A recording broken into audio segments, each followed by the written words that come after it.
آپ بتاؤ دمبے کے پیچھے اتنی موٹی چکی. بچپن میں دیکھتا تھا کہ یار یہ بیچارے کو اللہ نے خام میں ٹینشن میں ڈال دیا. اللہ معاف فرمائے, وسوسے آتے ہیں نا شیطانی.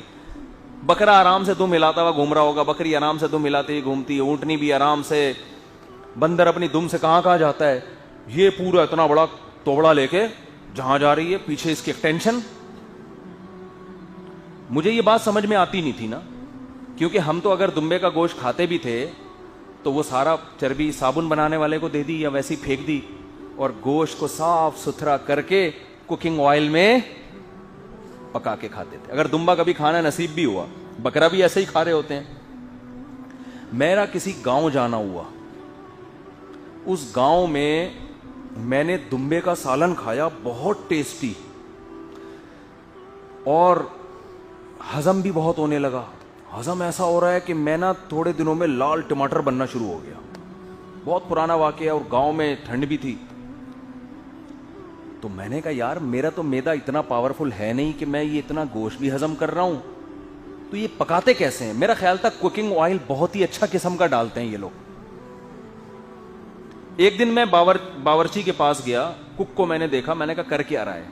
اس نے دمبا ذبح کیا اور اس کی چکی سمیت گوشت اس میں ڈال دیا. اللہ کی قسم میں اتنا حیران ہوا کہ آئل کے بغیر بھی کوئی گوشت پک سکتے, ہم تو بچپن سے یہ دیکھتے آ رہے تھے نا, گھر میں یہی تھا کہ بھائی کوکنگ آئل کے بغیر کھانا, یا تو بیماروں کو آپ پانی میں ابال کے گوشت سوپ پلا دیں, وہ ایک الگ چیز ہے, یخنی جسے کہتے ہیں نا, غسل مرغی نہیں ہوتا, غسل مرغی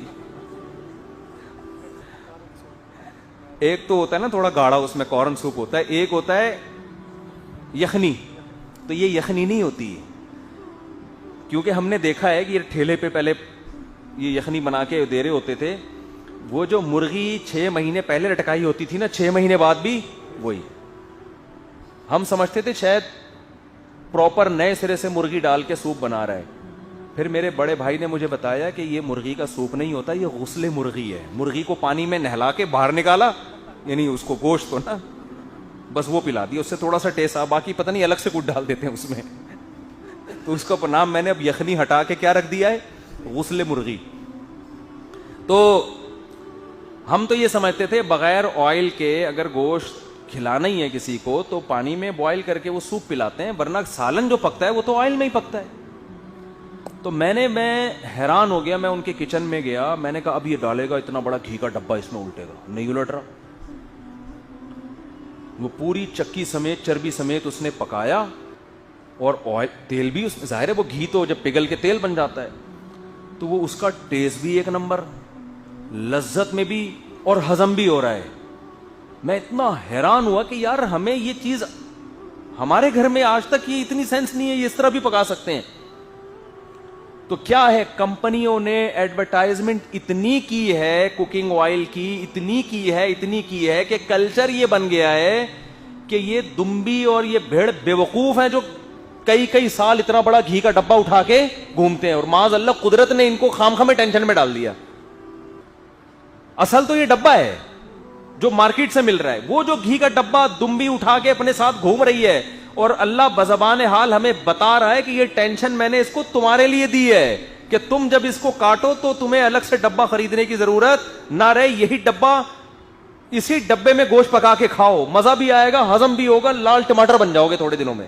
ہم تو جب آئے نا وہاں سے 1 مہینے کا کوئی دورہ وورا تھا, وہاں پہ جو دورہ صرف نہ وغیرہ ہوتا ہے, جب میں آیا تو مجھے اتنا میں لال ٹماٹر موٹا تازہ ہو گیا تھا کہ مجھے میرے دوست کوئی کہہ رہا ہے میک اپ کر کے آیا ہے, کوئی کہہ رہا ہے سردی سے سویلنگ ہو گئی ہے, اور آنکھوں میں ایسے سرخ ڈورے, اور بہت ہی خاندانی صحت. اور مجھے اچھی طرح یاد ہے کیونکہ میں رمضان میں آیا تھا یہاں نا, میں 2 مہینے کا دورہ تھا ہمارا, 2 مہینے کا دورہ کر کے جب میں آئے تو روزے چل رہے تھے. جب میں یہاں پہنچا ہوں تو میں نے افطاری میں گھر میں کھانا کھایا, اس کے بعد میرے پیٹ میں مروڑ ہونا شروع, کیونکہ وہ آئل اب آ گیا, آئل میں پکا ہوا سالن تھا. وہ 2 مہینے جب میدے نے خالص چیز کھائی ہے تو اس کو اب آئل سمجھ میں نہیں آیا. ہمارا جو آئل کھا کے پیٹ خراب نہیں ہو رہا نا, یہ اس کی علامت نہیں ہے کہ آئل صحیح ہے, یہ ہمارا پیٹ اتنا خراب ہو گیا ہے کہ اب یہ اچھی چیز اس کو سمجھ میں آ نہیں رہی, یہ ڈھیٹ ہو گیا ہے. جیسے پہلی دفعہ چرس کا سٹا لگاؤ تو بے ہوش ہو جاؤ گے, الٹیاں شروع ہو جائیں گی, لیکن بہت سے لوگ صبح شام چرس پی رہے ہیں. تو یہ چرس کا کمال نہیں ہے, یہ ان کا بیڑا غرق ہو چکا ہے. ٹھیک ہے نا, سمجھ رہے, یہ ان کا بیڑا غرق ہو گیا ہے.